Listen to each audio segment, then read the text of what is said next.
Hi, I'm Elizabeth Thompson with USGBC here at Greenbuild 2023. And today we get to talk with Katie Rothenberg from AvalonBay Communities. Katie, can you tell us a little bit about your role?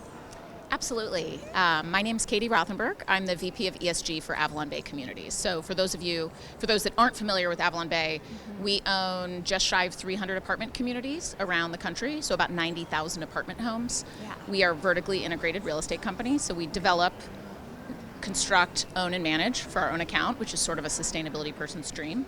And in my role as the head of ESG, I oversee all of our sustainability work, so our commitments, achievements, reporting, et cetera, as well as diversity and inclusion, as well as strategic philanthropy. So it really is more of a true ESG job than sometimes you see.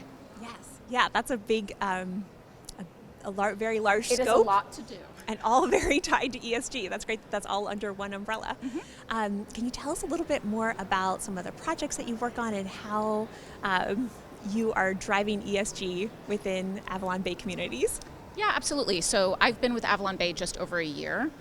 And have been really, really focused on helping align our corporate commitments. So we have science-based targets, for example. We have commitments around water reductions, waste reductions, energy, GHG, et cetera. Yeah. Using LEED and green building practices and sort of policies so that we're attacking those things programmatically at the development cycle.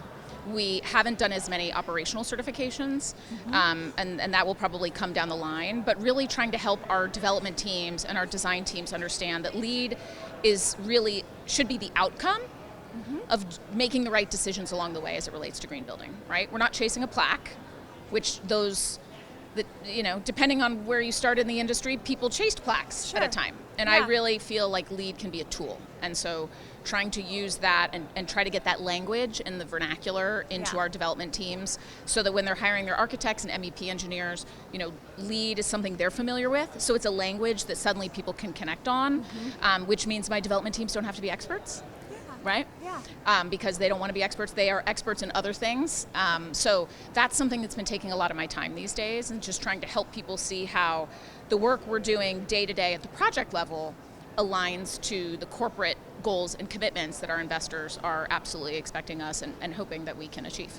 That's great. So you have the buy-in of your investors, and they're on board for both the business case for sustainability and the bottom line financially.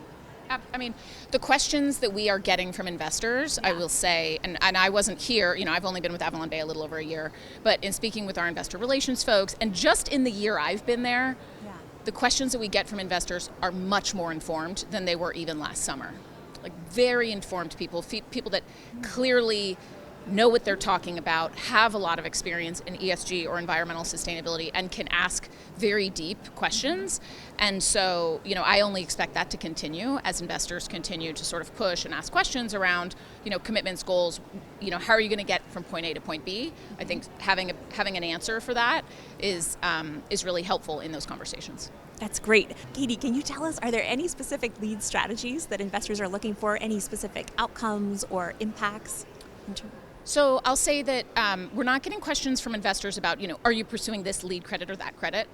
We get obviously a lot of questions about greenhouse gas emissions reductions, and especially Scope 3. People are very focused on what we're doing with respect to Scope 3. And Scope 3 emissions for us, as our science-based targets are structured, are resident emissions, which is a challenge, embodied carbon, which we're attacking through LCAs, which is a credit, right, in the LEED rating system. And so I'm having this opportunity to talk to our teams and say, we've made commitments to reducing embodied carbon. We need to measure that accurately. LCAs are a way to do that accurately. So we've set policies and procedures to allow to do that, and to be able to then say to our investors, we are looking at ways to reduce embodied carbon, mostly in structured enclosure, like most. But we've also put the policies and program in place to be able to track that at a much more accurate level than I think we were able to do before.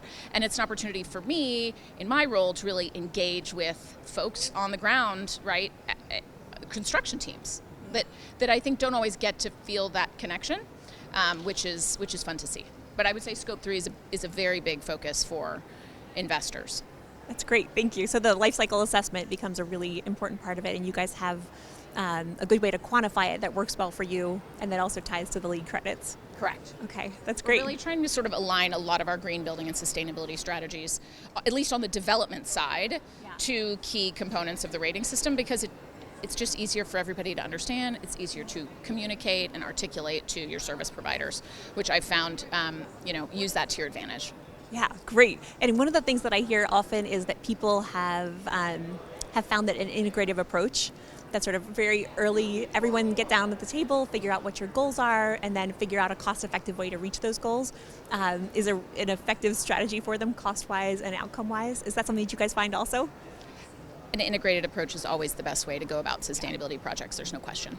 Okay, thank you so much, Katie. We're so glad that you could be here with us today and appreciate your long commitment to USGBC and LEED. Happy to do it.